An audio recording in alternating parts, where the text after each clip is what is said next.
Welcome to Menkaura's funerary complex. The dimensions of Menkaura's pyramid are much less grandiose. However, unlike its predecessors, Menkaura's pyramid shows a great deal of complexity in its internal and external finish. The outside was partially covered in red granite, while the internal walls were richly decorated. This latter innovation would not catch on until the end of the 5th dynasty, when pyramid texts began to adorn the walls.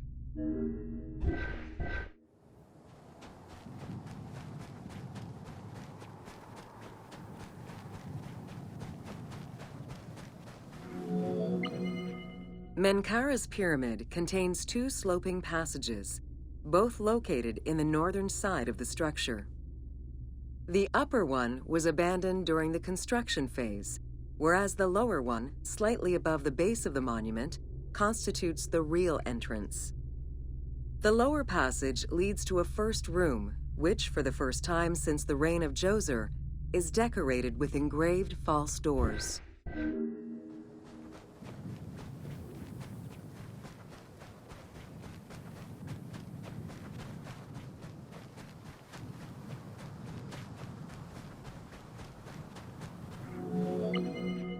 While Menkaura's pyramid complex was unfinished at the time of his death, it was hastily and somewhat shabbily completed by his successor, Shepseskaf.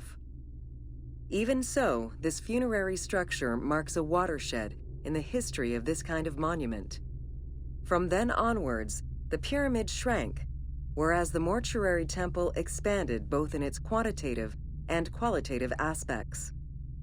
Of particular note, it is within Menkaura's mortuary temple that one can find the heaviest block of limestone ever used for a pyramid complex, weighing in at over 200 tons.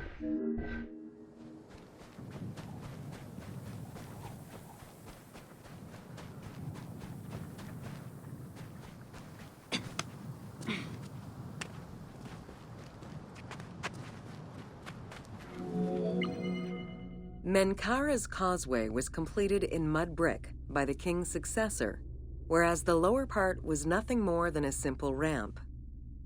As for the Valley Temple, it was built in 2 phases. The foundations were first laid out in limestone during Menkaura's reign, but the temple itself was completed in mud brick afterwards. As such, the Valley Temple was soon damaged and ended up being completely rebuilt during the 6th dynasty.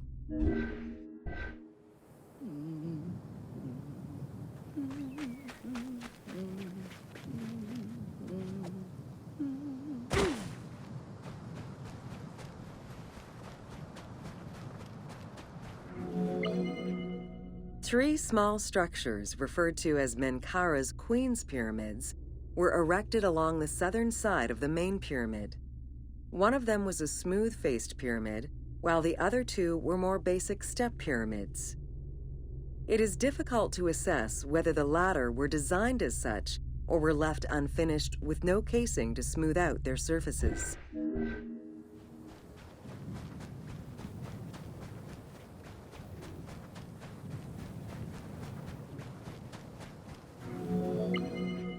The easternmost pyramid was built with the traditional rooms and corridors found within a satellite pyramid meant to house the king's ka. However, a granite sarcophagus was found within, leading to the conclusion that it was used as an actual tomb rather than as a symbolic cenotaph. Drawing on these observations, some assume that this pyramid was first built as a satellite pyramid for the king's ka, before seeing its purpose change to that of a queen's tomb. Which queen, however, remains a mystery.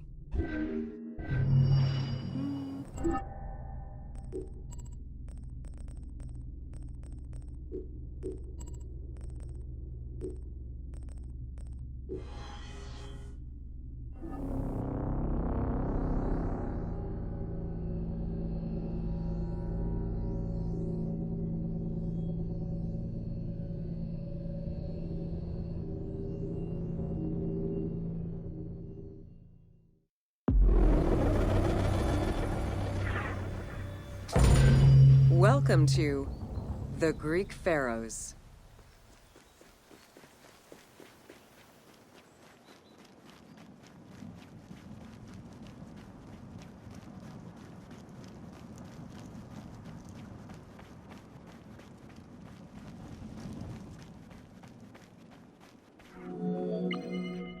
Pharaohs were considered divine incarnations of the gods.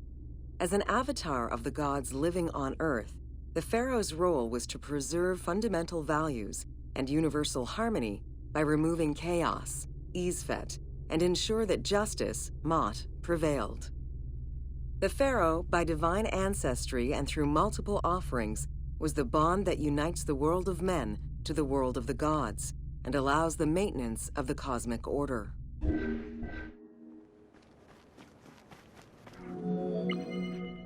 The Ptolemaic dynasty reigned over Egypt from 305 BCE to 30 BCE.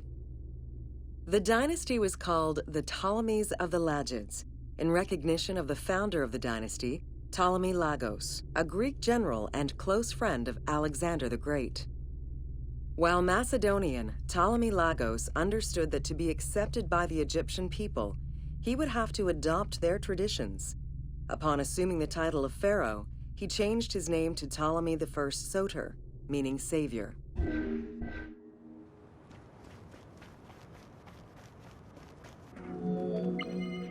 Born in 356 BCE, Alexander the Great went through a hasty education in the affairs of the kingdom before integrating into the Macedonian army, where he quickly rose through the ranks. After his father's assassination in 336 BCE, which some believed was orchestrated by Alexander himself, he became king of Macedonia. Ruler of a unified kingdom and leader of a large army, Alexander set his sights on conquest. Eager to reclaim the Greek cities of Asia Minor, he took on the Persian forces, earning victory after victory.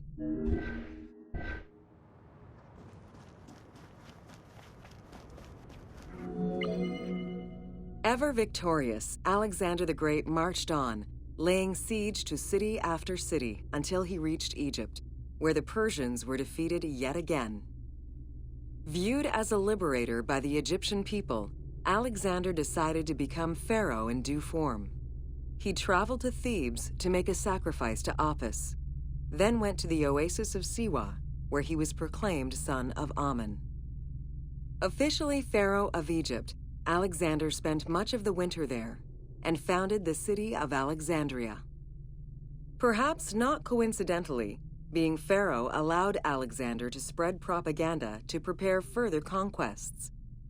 He resumed his military campaigns in 331 BCE.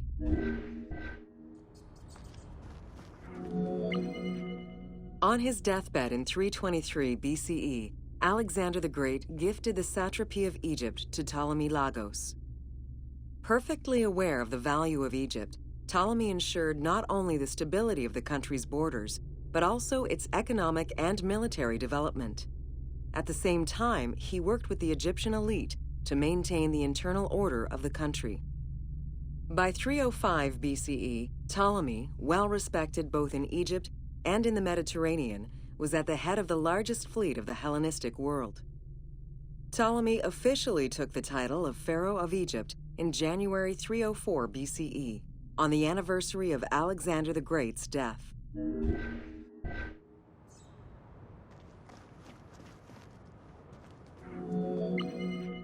Alexander died in Babylon in 323 BCE. His remains were placed first in a solid gold sarcophagus, and then within another. The casket was carried in an ornate custom wagon, gilded and set with precious stones, and pulled by 64 mules crowned with gold. The funeral procession was diverted to a grandiose temple in Alexandria, built in the conqueror's honor under the orders of Ptolemy I.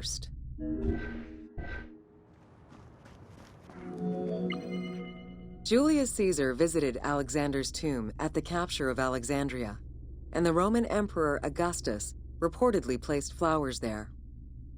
However, though many powerful leaders claim to have visited it, the tomb's location has gone missing from history. Some accounts do state that the golden coffin was replaced by a glass sarcophagus, probably by Ptolemy X. It is also implied that Cleopatra may have plundered the tomb in a time of financial crisis.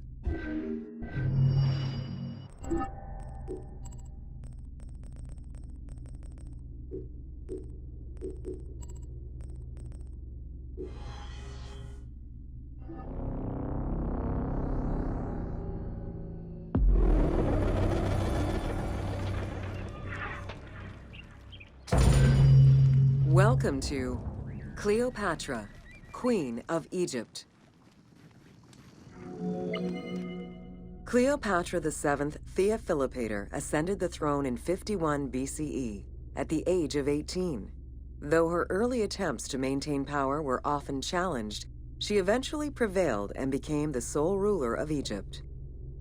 According to Plutarch, she was the only Ptolemaic pharaoh to speak the Egyptian language. Her intelligence, coupled with a good education and a great political mind, allowed her to make the alliances necessary to maintain the independence of Egypt while Rome was becoming a Mediterranean empire.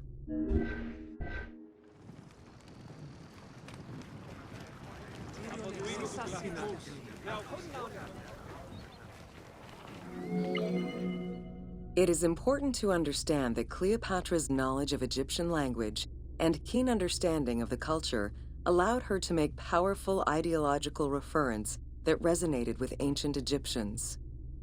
By associating herself with the goddess Isis, the divine mother, great of magic, and repository of divine essence, Cleopatra firmly established herself as the protector of the two lands and legitimized her place on the throne.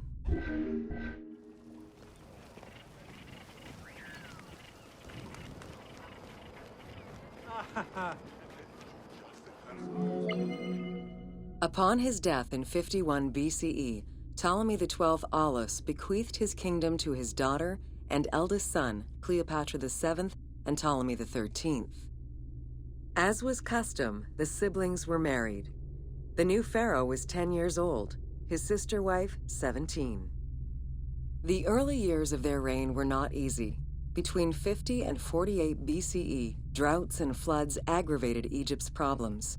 General Achillas and the royal advisor Pothinos kept intervening in the young ruler's political decisions, and eventually colluded to turn Ptolemy XIII against Cleopatra. By 48 BCE, Cleopatra was in exile.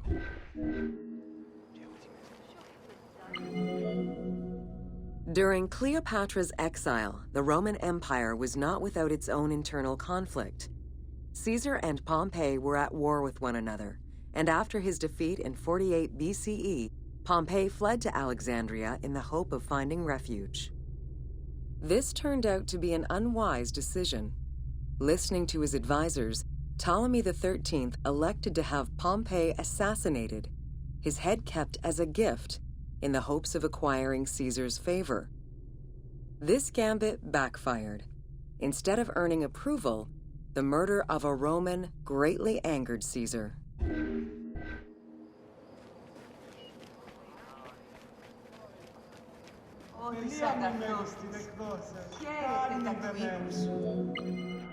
Cleopatra, aware of Caesar's anger against Ptolemy for the murder of Pompey, decided to take advantage of the situation. She returned to Egypt in secret, hoping to establish an alliance with one of the most powerful men of the time. Outside of the legend, where she had herself smuggled into his quarters in a carpet, what exactly happened during that fateful meeting remains a mystery.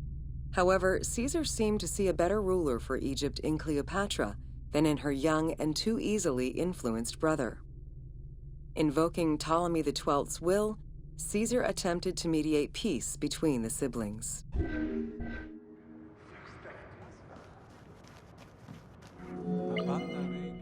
Ptolemy XIII was enraged by the turn of events, and his advisors were none too happy to see Cleopatra return. Urged on by General Achillas and Pothinos, the young pharaoh plotted against Caesar and Cleopatra, resulting in the siege of Alexandria in 47 BCE. It was in March 47 BCE that Caesar defeated Ptolemy XIII's forces. The young pharaoh drowned in the Nile after having fled the battlefield. With her opponents dead or powerless, Cleopatra married her other much younger brother, Ptolemy XIV, and finally claimed the throne of Egypt for good. The end of the Alexandrian War also cemented the romantic and political alliance between Cleopatra and Caesar.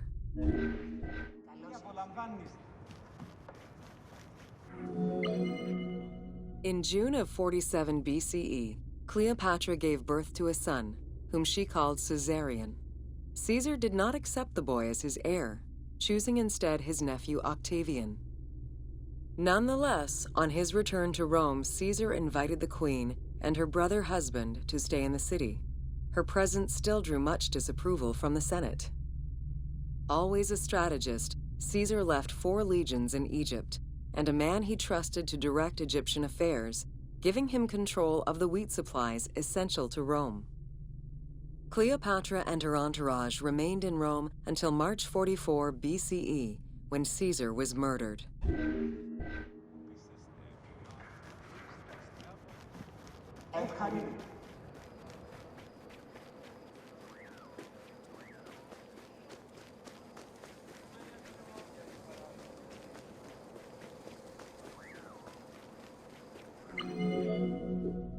Caesar's most faithful ally, Mark Antony, often visited the Queen of Egypt during his stay in Rome. Unlike most, he recognized the legitimacy of Caesarion, the natural son of Caesar. Antony knew he would need the riches of Egypt in order to fight Octavian and claim the Roman Empire. Cleopatra, in return, saw a powerful ally. In the winter of 41 BCE, she arranged a sumptuous tour of Egypt by boat to show Antony the wealth of her country and the power she held as its ruler. A romantic and political relationship followed. The Roman Senate was once again most displeased.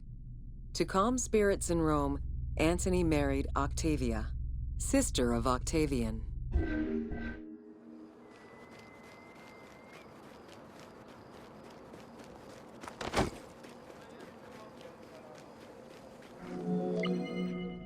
Despite his marriage to Octavia, Antony remained Cleopatra's lover, and she gave birth to their children. Cleopatra increased her kingdom's territory and started a political propaganda alongside her lover in Egypt and beyond. She hoped to create a Ptolemaic federal empire with Alexandria at its center. Antony eventually repudiated his Roman wife for the Egyptian queen, much to the dismay of the Roman elite. However, while Mark Antony focused on Egypt, Octavian carefully gained military and political ascendancy over him in Rome.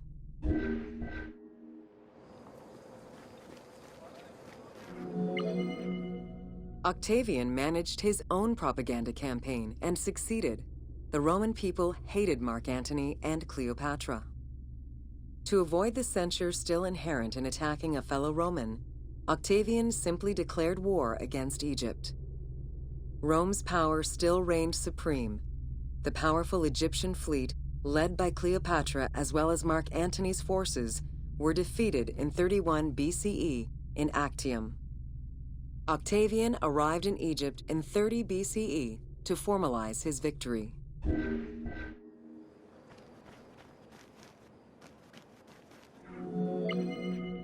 The following events remain difficult to confirm due to the many versions and legends around them. It is believed that after hearing a rumor about Cleopatra's suicide, Mark Antony committed suicide himself. He was brought to the queen as he slowly passed away. Knowing that Octavian would have her chained and paraded through Rome in defeat, Cleopatra planned her own suicide. She most likely killed herself with arsenic, though admittedly, the version where she uses an asp to deliver a fatal bite may be considered more dramatic. What happened to the body of Cleopatra is still a mystery.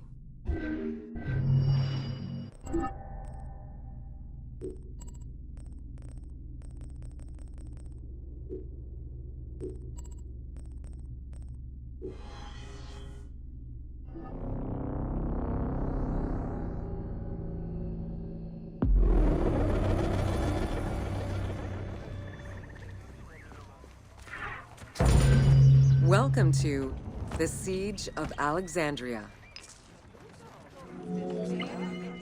Among the collection of writings attributed to Julius Caesar are his descriptions of the Siege of Alexandria, the Gallic Wars, and the commentaries on the Civil War. These archives contain information on different campaigns, the Wars of Alexandria, Africa, and Spain. Each of them recounts Caesar's military activity from 58 BCE to 45 BCE. Though Caesar's documents remain a main source of information, it's important to note that the perspective is limited.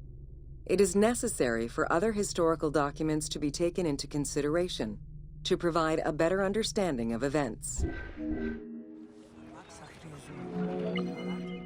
The Siege of Alexandria closely relays the events of the Civil War that led up to the event and describes how Caesar was besieged in the palace of the Ptolemies.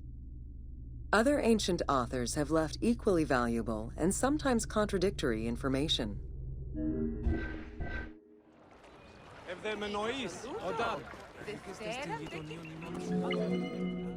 In the events leading up to the Siege of Alexandria, Cleopatra VII and her brother were fighting over control of Egypt. Young King Ptolemy XIII's regent, Pothinus, had firm control over the young pharaoh, and an outmaneuvered Cleopatra soon went into hiding. This set the stage for Pompey's arrival in Alexandria. Having lost his battle against Caesar in 48 BCE, the Roman general turned to his allies, the Egyptians, for safe harbor. But on the advice of Pothinus, Ptolemy XIII had Pompey assassinated in the hopes of earning Caesar's favor. This would turn out to be a most unfortunate decision.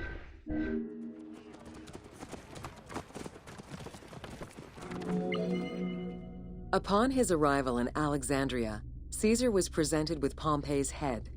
The sight of a Roman murdered by Egyptians did not sit well with him.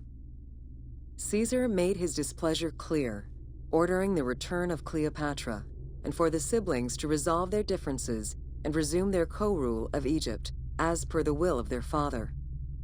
Neither Pothinus nor Ptolemy XIII wished to accede to this demand. While doing his best to aggravate Caesar, Pothinus secretly plotted against the Roman ruler and sent word for Egyptian general Achillas to bring his 20,000 men to fight on his behalf. While Pothinus plotted against Caesar, Cleopatra made a bold move.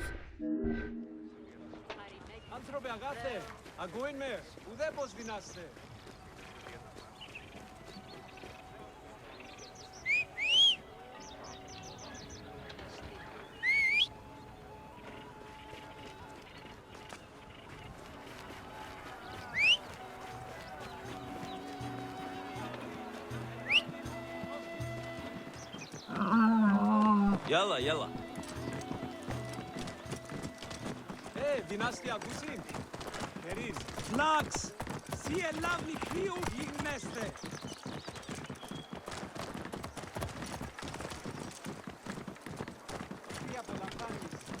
Ogalos, Evge. Malacher.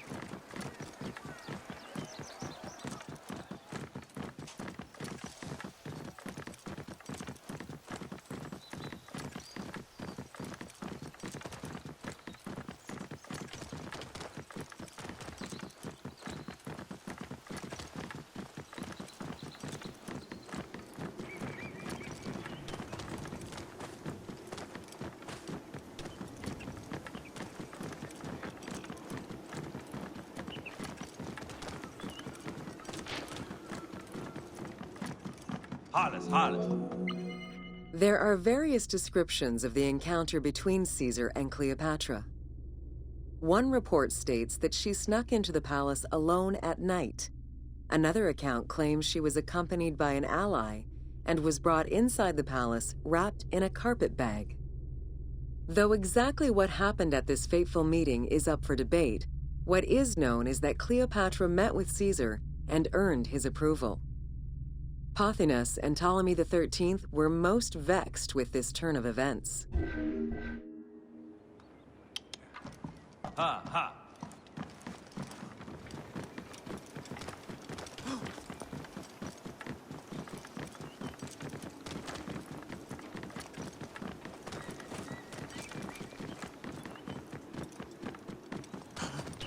Achet, achet.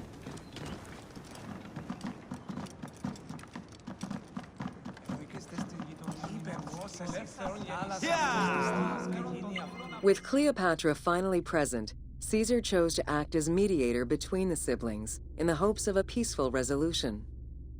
It did not take long for things to sour. During a banquet given to celebrate the reconciliation, there was an assassination attempt on Caesar. It was the Roman leader's own barber who thwarted the attack. Once it was revealed that the king's regent, Pothinus, had ordered the attack, Caesar had him executed.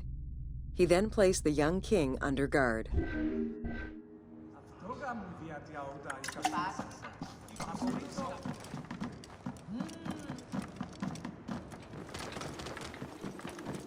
Harles, harles.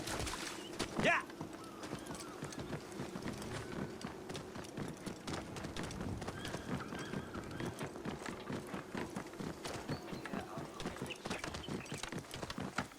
Achet, achet. Caught within the palace with roughly 4,000 troops, and with the knowledge that the arrival of enemy forces was imminent, Caesar sent for help from Syria, Rhodes, and Cilicia. He ordered his men to dig a ditch around the palace and build a wall leading to the harbor. This would ensure Caesar's access to the sea.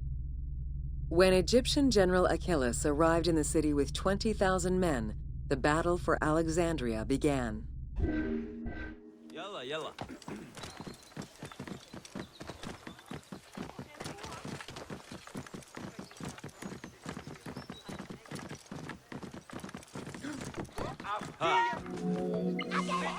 With so few men at his disposal, Caesar could not risk a battle just yet. He sent ambassadors to Achillas in the name of Ptolemy to propose a truce. Knowing that the orders did not come from the young king, and angered by the pharaoh's imprisonment, Achillas had the messengers assassinated. With Caesar confined within the palace, Achillas positioned his troops around the city. Skirmishes broke out throughout the streets of Alexandria and went on for several days and nights. Though they were outnumbered, Caesar's men were able to hold the enemy back. This prompted Achillas's next move: capture the Roman fleet stationed in the harbor.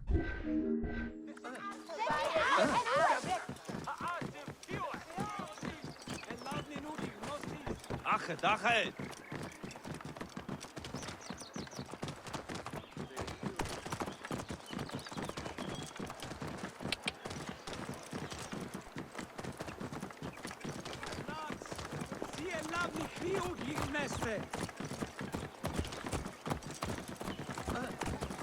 Idiotin! En lavni nugis nostis!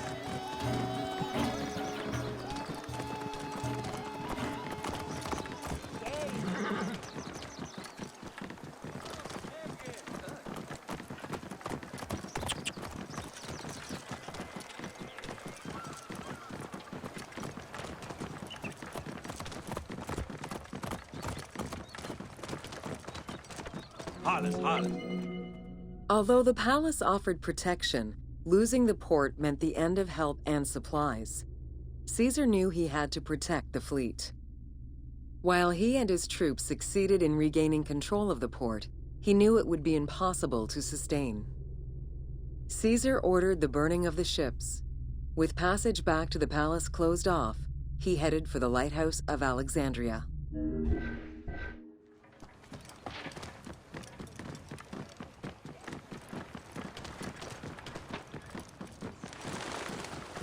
Ha, ha. Fighting their way through the Egyptian troops, Caesar and his men eventually reached Pharis Island. There, they took refuge within the lighthouse.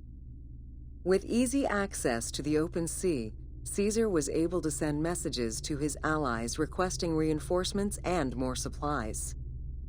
The island fort also allowed him to control access to the harbor by relying on the chains used by the Egyptians to control ship traffic to and from Alexandria's docks. Achet, achet. The exact chronology of events during the war in Alexandria remain imprecise. Conflicting accounts raise questions as to when, and even if, the Great Library of Alexandria was burned down at all. One account states that during the fighting, docks and warehouses were burned, and this was the fire that spread to the library. In another account, when Achillas cut off the harbor, Caesar had to leave the safety of the palace to defend his ships. As the enemies battled across the port, their arsenals set ships ablaze, and this destruction spread to the library. Yalla, yalla. Yeah! Ha, ha. In either case, the Great Library was not completely destroyed. Experts point out that its location was too far from the harbor, and much later texts refer to the Great Library as being intact.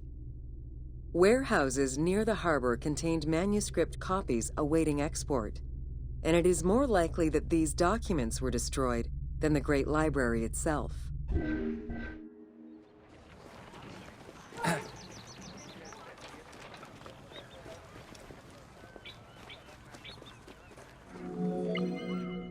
The destruction of the Great Library may have been due to a number of fires over the ages. Its end was probably closer to the 4th century CE, when the Christian Emperor Theodosius I ordered the closure of all pagan temples. While some documents survived after being moved away, it remains unclear just what knowledge may have been lost.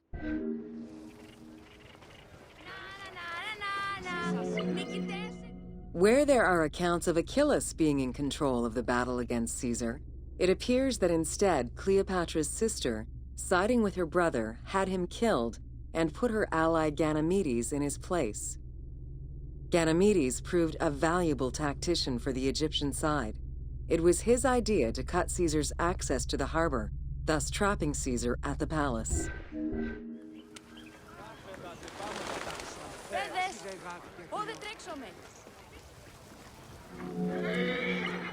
During the time of Ptolemy I, canals had been dug throughout Alexandria to provide fresh water.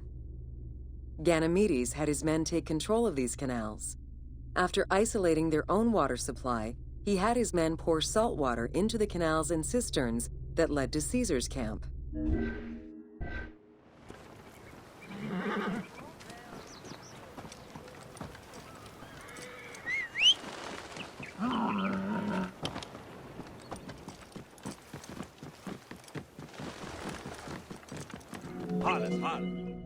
Panic erupted in Caesar's men.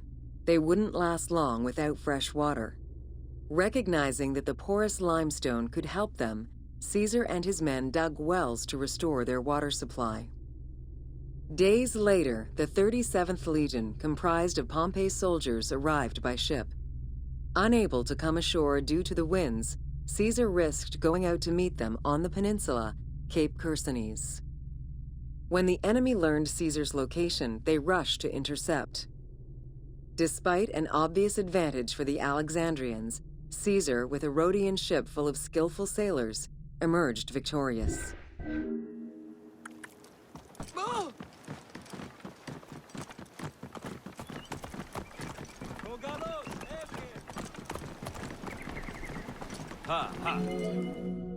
With help from the Allied ships, Caesar's victory enabled him to push the Egyptians back and secure the lighthouse. Gaining control of Pharos Island sent the Alexandrians into the sea and swimming back to the city. However, Caesar's fortification of the island didn't last long. The enemy regrouped and were set to storm the island. Panic-stricken, in spite of Caesar's encouragement, many of his men then fled their posts, either by ship or jumping into the sea.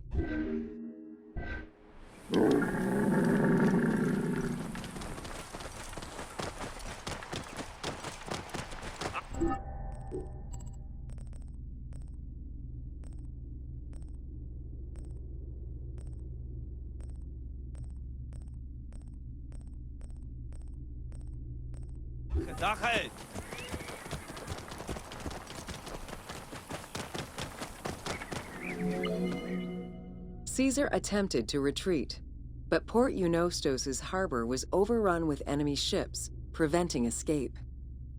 Reportedly, Caesar gathered his papers and leapt overboard in an attempt to swim to an Allied ship farther out.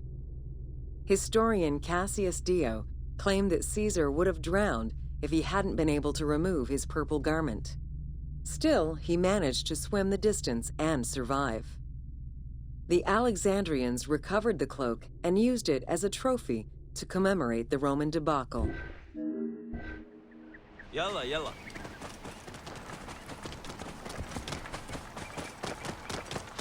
Harlot.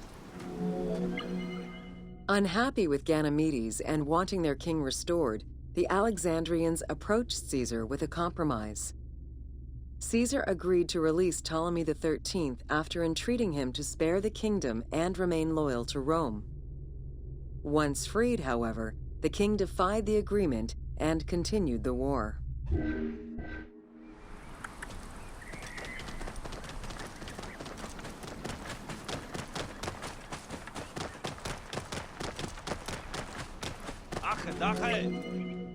By this time, a faithful ally of Caesar's, Mithridates, arrived in Egypt, clashing with Ptolemy's troops at Pelusium.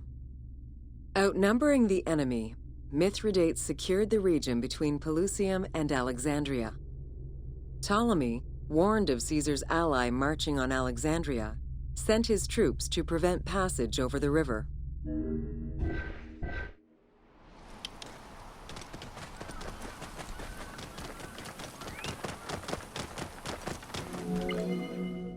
Mithridates warned Caesar in time, and the two groups confronted the armies of Ptolemy in the Delta. In the Battle of the Nile, the Romans gained the upper hand, sending the Egyptians fleeing. In the tumult and panic, King Ptolemy XIII drowned in the Nile. Yeah! Harlot. After the siege ended, Cleopatra VII married her younger brother, Ptolemy XIV, enabling her to reign over Egypt until 30 BCE. Under her rule, Alexandria settled into its position within the Roman Empire and eventually surpassed Athens as one of the most important cities in the Roman Empire. Julius Caesar remained in Egypt for a short time. He and Cleopatra would later have a son named Caesarion.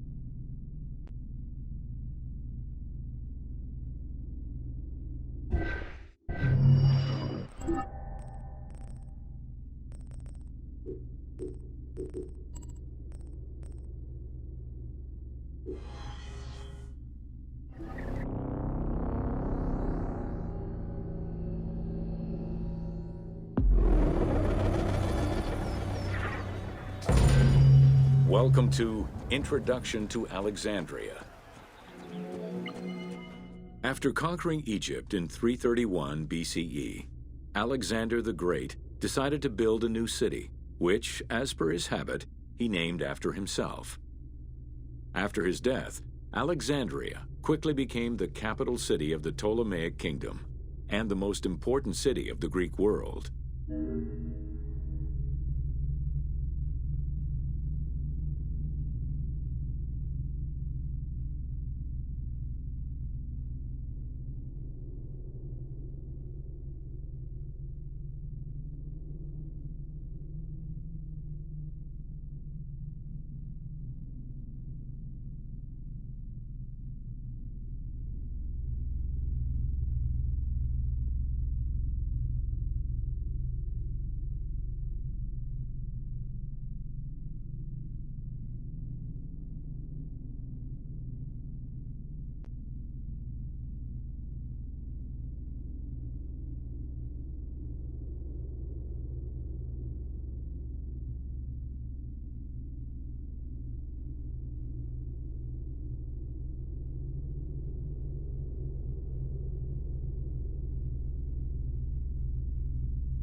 home.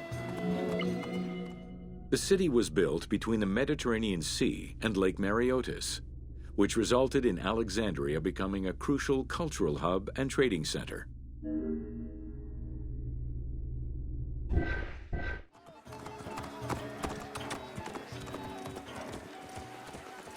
Ogalos, erge. Sumptuous buildings could be seen wherever one turned their gaze. The royal palaces, the many temples, the gymnasium, lush public gardens, and large avenues.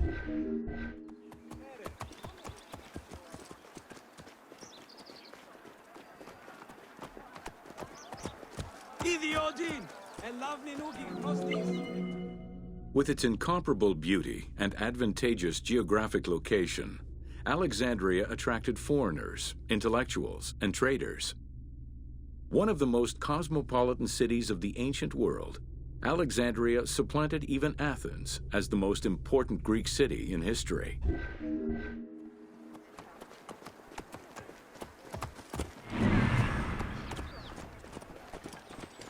Ogalos, erge. Egyptian obelisks were highly prized by Roman architects.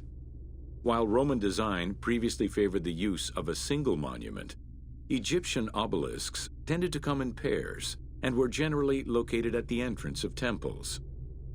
Several ancient Egyptian obelisks are still in existence today, though many are spread out across the world in locations such as Paris, Rome, New York, and London. All of this shows that Alexandria was significantly influenced by the rich past of Egypt. Idiodin, and lavni nugi, nostis.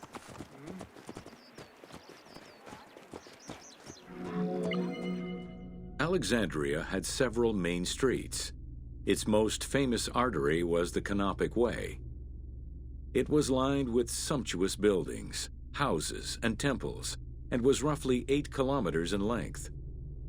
This street was one of the most important shipping entrances to Alexandria and often hosted processions and festivals.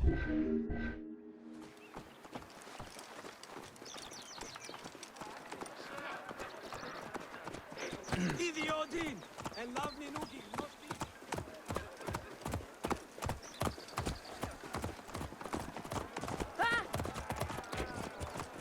Amaxa and lavnis kaki. The width of the street, 30 meters, was abnormally large even by Greek standards. This is likely because the Canopic Way was made in a short span of time and based on an urban plan, as opposed to being slowly built over time, as was usual for the era.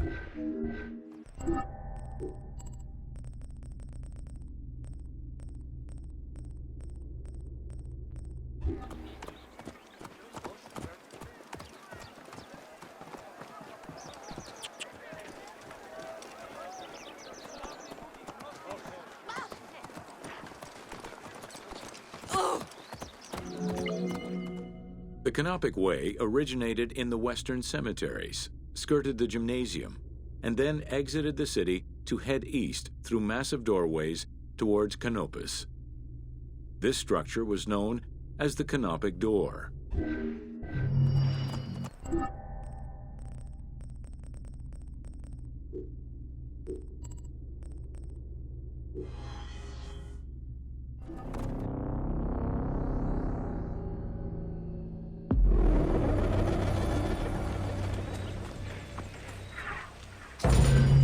Welcome to Alexandria, planning of the city.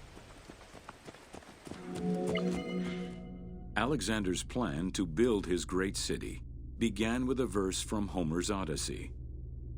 There is, in front of Egypt, in the sea with many swells, an island called Pharos.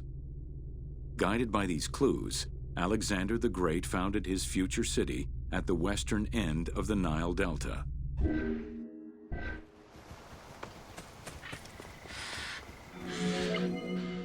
Though Alexander considered this location ideal for his great city, it presented considerable challenges. Too difficult to access during storms, the surrounding swamps threatened disease, and the limestone soil prevented the growth of healthy crops. However, due to the influence of his mentor Aristotle, Alexander the Great recognized that the true value was its strategic emplacement. Alexander knew that in controlling Pelusium to the east, Memphis to the south, and his crowning glory Alexandria to the west, he would create a triangular stronghold, allowing him to control the entire delta while giving him access to the Mediterranean.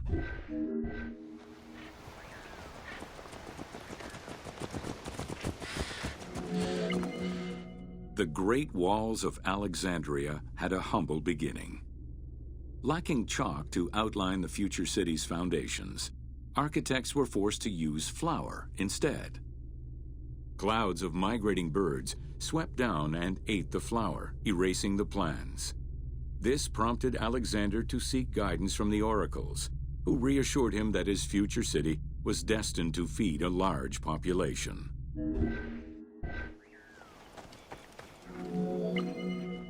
Excavations led by Mahmud Bey el-Falaki in the 19th century revealed that the wall enclosure measured approximately 5.2 kilometers in length and 2.2 kilometers in width. It was roughly 9 meters in height.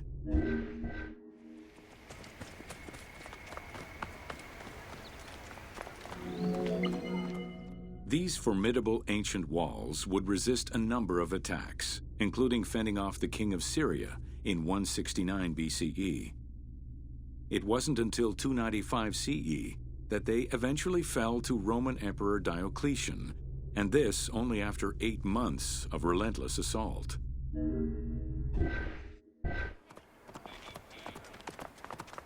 Idiotin! Elavni nugi gnostis!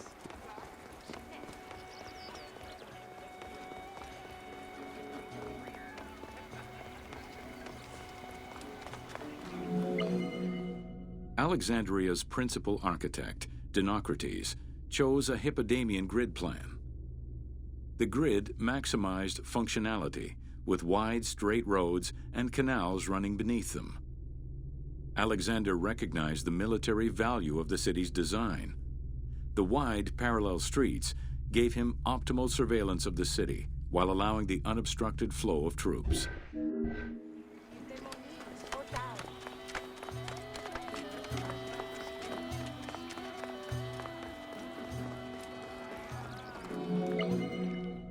A central corridor ran from the Mediterranean's north port down to Lake Mareotis to the south. This thoroughfare acted as an unobstructed link for commercial trade and travel between the two ports. Many of the streets were bordered with grand buildings and parks, including Canopic Street, with its impressive gate bordering the eastern end.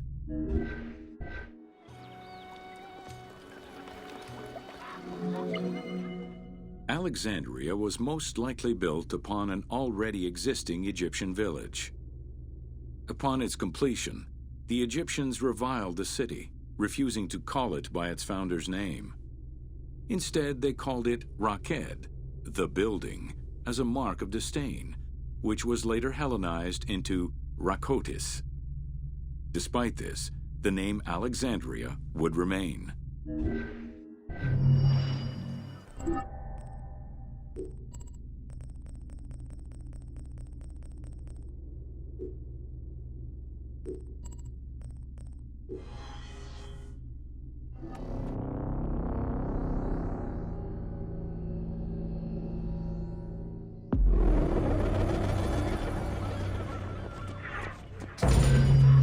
Welcome to Alexandria, a commercial hub. The ports of Alexandria were a major commercial hub, effectively connecting Egypt with the Mediterranean regions and beyond. A tremendous amount of materials and goods flowed through the city on a daily basis. The large port market was called the Emporion. It was there that merchandise was traded by the ship owners, called Nakliros. Okay.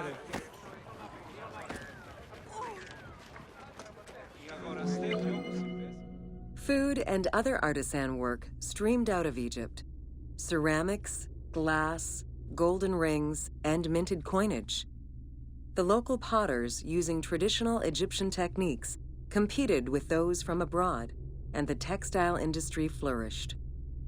What Egypt did not produce itself was acquired through trade, using local resources such as wheat and papyrus.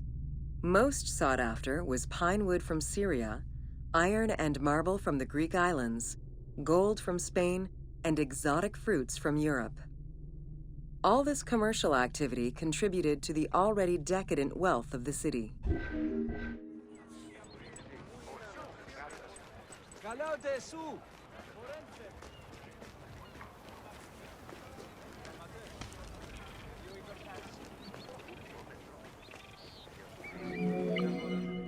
The wood imported to Port Mareotis through Alexandria's seaward ports was used in the nearby shipyards, where most of Egypt's ships were built. Employing tens of thousands of shipbuilders, the shipyards contributed to establishing the Egyptian fleet as one of the mightiest of the era. Any wood not used in shipbuilding was further disseminated through Egypt for various purposes.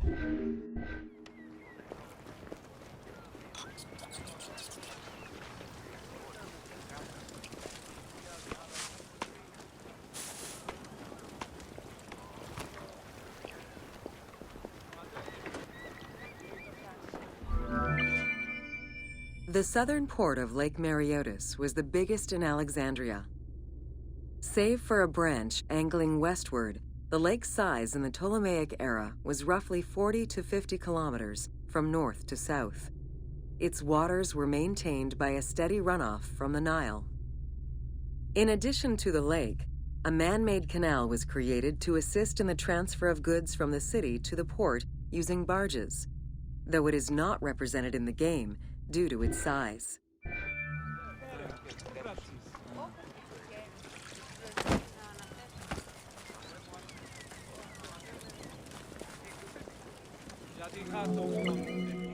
Banking was one of the most distinctive innovations brought by the Greeks to Egypt. The centerpiece of Alexandria's wealth was the royal systematization of taxes on almost everything. Basic items such as salt, oil, beer, wheat, and linen were heavily taxed. As a result, the royal treasury of Alexandria was able to ensure the economic stability of most of the administrative areas of Egypt.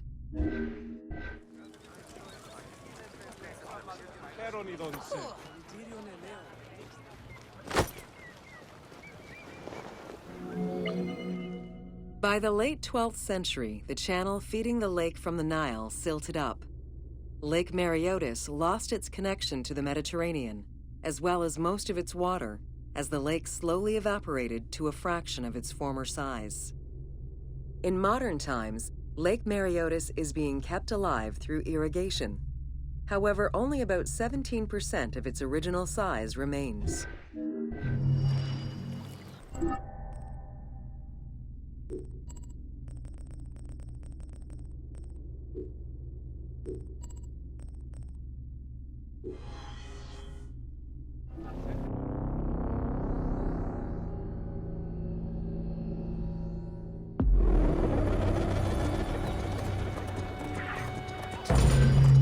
Welcome to Alexandria, City of Celebration. Like most Greek cities, Alexandria offered multiple forms of entertainment.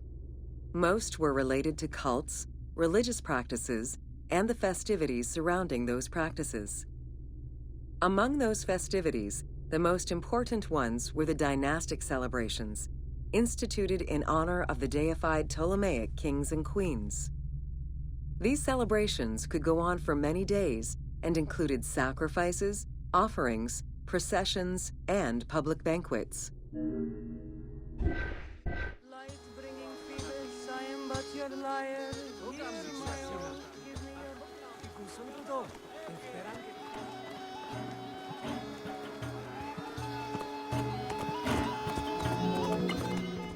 Games and competitions were organized whenever possible in locations such as the stadium, the hippodrome, and the gymnasium. The residents of Alexandria favored such events where athletes, poets, and musicians from Egypt and other cities of the Greek world competed.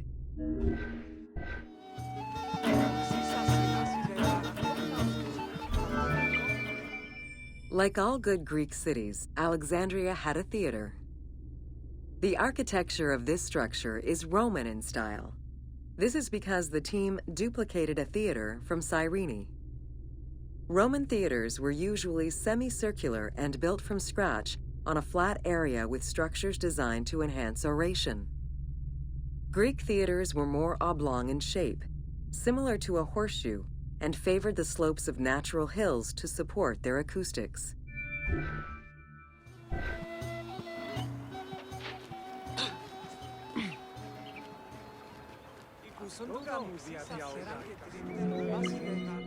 At the theater, one could witness the plays of contemporary comic and tragic authors.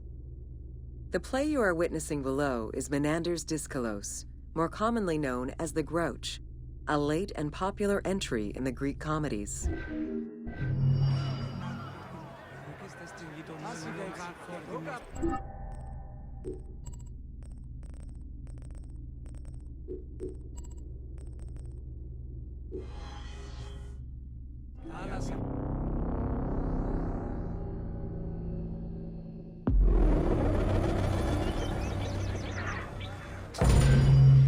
Welcome to Education in Alexandria. The education of young Alexandrians did not differ from the one generally dispensed elsewhere in ancient Greece. At the age of 7, the child was taken in charge by a tutor, who then became responsible for instilling an elementary education as well as good moral principles.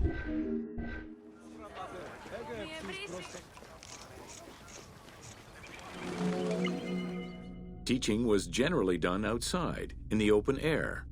In the gymnasium, students were taught not only sports, but also topics such as rhetoric, philosophy, music, and poetry, all things deemed essential to one's education at the time.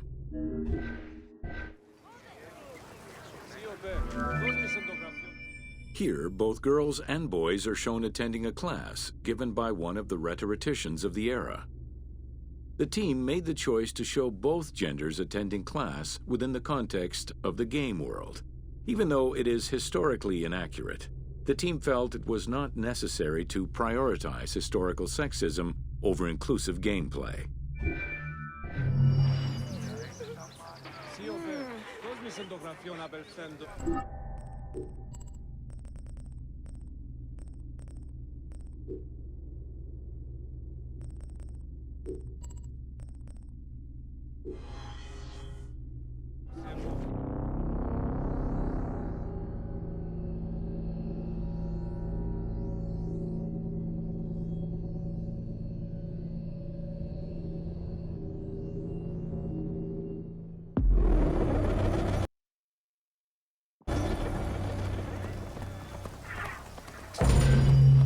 Welcome to the Great Library of Alexandria. Near the district of royal palaces and within the Mouseion was the most famous library of all antiquity. The Library of Alexandria was built to house all of human knowledge. At its pinnacle, the library was believed to contain over 700,000 parchments.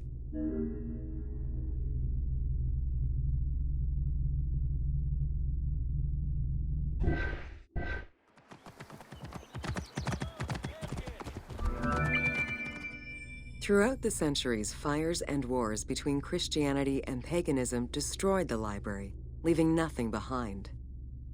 The loss of the building, and more importantly, its vast collection, is immeasurable. As no descriptions are available, the team's rendition of the Library of Alexandria was inspired by the visuals of the Library of Chalcis at Ephesus.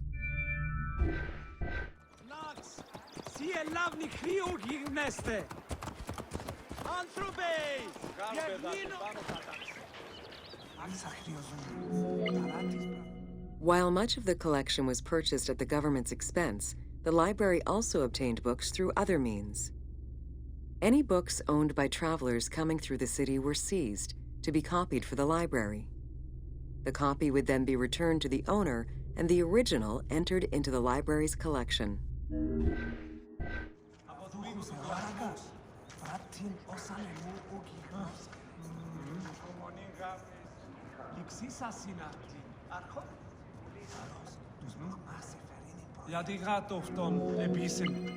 Alexandria offered unrivaled intellectual and cultural attractions.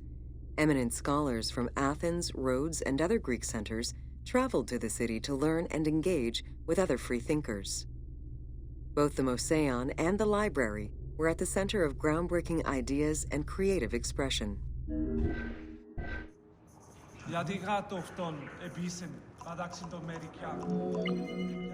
The great minds of antiquity were usually well-versed in many disciplines, which were often associated to specific schools of thought. The Peripatetics, the Stoics, and the Cynics were among the most well-known schools of the time. It is clear that Alexandria lived up to its fundamental role as a city for intellectuals, nurturing many great minds whose impact reverberates through our modern world.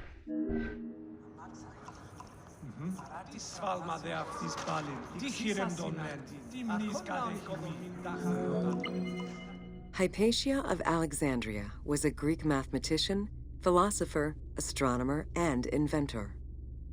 Though born in Greece, she eventually migrated to Alexandria, like many great minds of the time. It is there that she became the head of the Neoplatonist school of Alexandria. From most accounts, she was highly respected by her fellow Alexandrians, both as a teacher and a philosopher. With her death, the age of great ancient scientific discoveries came to an end.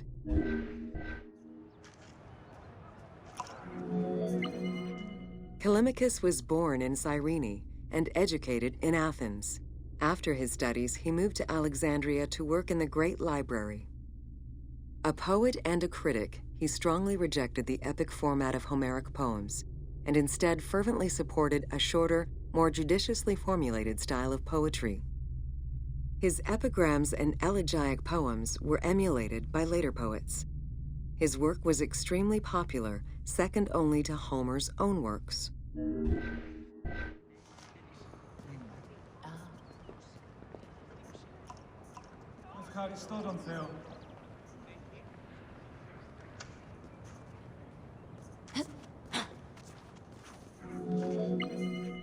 It was in Alexandria that mathematician Euclid, the father of geometry, wrote the Elements, laying out the foundational work of what would become modern algebra and number theory.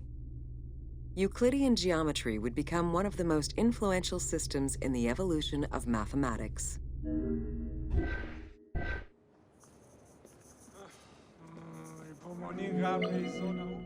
How do you calculate the circumference of the Earth?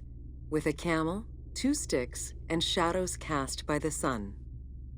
This is what Eratosthenes of Cyrene described in his principal work, Geography, while he was director of the Great Library of Alexandria. He is credited for the invention of the armillary sphere around 250 BCE.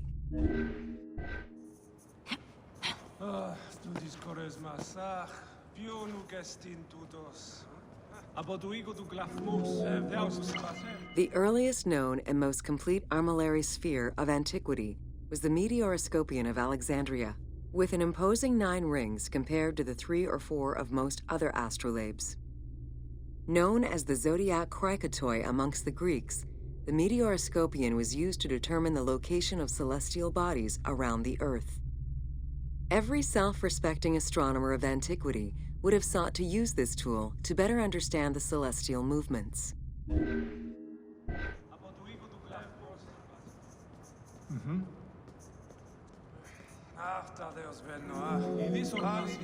Pythagoras of Samos was a well-known and respected philosopher and mathematician. He is best known for the Pythagorean theorem. However, there is proof that the theorem existed in Babylonia and India long before Pythagoras was born, casting some doubts as to who exactly originated the theorem.